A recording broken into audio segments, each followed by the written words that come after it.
নয়া প্রজন্মের অনেকেই পেশা হিসেবে বেছে নিচ্ছেন ইউটিউব। ঠিক কী কারণে এমন যোগ বাড়ছে কম বয়সীদের মধ্যে? ইন্টারনেট ও মোবাইল নয়া প্রজন্মের এই দুই অপরিহার্য জিনিসকে হাতিয়ার করে বিশ্বজুড়ে বিনোদনের সংজ্ঞা বদলে দিয়েছে ইউটিউব। লাফিয়ে বাড়ছে ইউটিউবের দর্শক সংখ্যা। শুধু দর্শক হিসেবেই নয়, নতুন প্রজন্ম ইউটিউবকে উপার্জনের মাধ্যম হিসেবেও ব্যবহার করছে।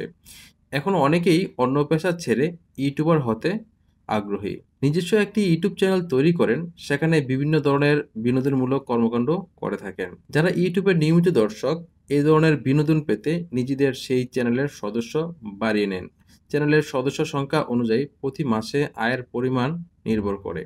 অর্থাৎ সাবস্ক্রাইবার বেশি হলে ইউটিউব সংস্থা সংশ্লিষ্ট চ্যানেলটিকে বেশি টাকা দেয়। টেলিভিশনের জনপ্রিয়তাকে প্রায় ছুঁয়ে ফেলেছে ইউটিউব। কোনো ক্ষেত্রে টেলিভিশনকেও ছাপিয়ে গিয়েছে ইউটিউব। এমনকি প্রতিদিন এই টেলিভিশনের পর্দায় যারা ফুটে ওঠেন তাদের অনেকেই একটি করে ইউটিউব চ্যানেল চালান। নিজেদের জীবনের রোমাঞ্চকর ইউটিউব চ্যানেলের দর্শকের সামনে তুলে ধরেন। দ্রুত জনপ্রিয়তা পেতে এবং আর্থিকভাবে সচ্ছল হতে এই প্রজন্মের অনেকেই তাই পেশা হিসেবে ইউটিউবকে বেছে নিয়েছেন। চাপ দিচ্ছেন অনিশ্চিত জীবনের দিকে। বিশেষজ্ঞদের মতে সব জিনিসেরই ভালো এবং খারাপ দুটি দিক আছে। ইউটিউবার হতে চাওয়ার ইচ্ছা খারাপ নয়, কিন্তু তার উপরেই যেন জীবন নির্ভরশীল না হয়ে পড়ে সেদিকে খেয়াল রাখতে হবে। বিকল্প কোনো ভাবনা ভেবে রাখা জরুরি, কিংবা অন্য কোনো কাজ করার পাশাপাশি এটি করা যেতে পারে। তাতে মানসিক চাপ কিছুটা হলেও নিয়ন্ত্রণে থাকবে। নেট মাধ্যমে প্রভাবী হওয়ার স্বপ্ন দেখেন তরুণ প্রজন্মের অনেকেই। প্রচুর পরিশ্রমও দরকার হয়।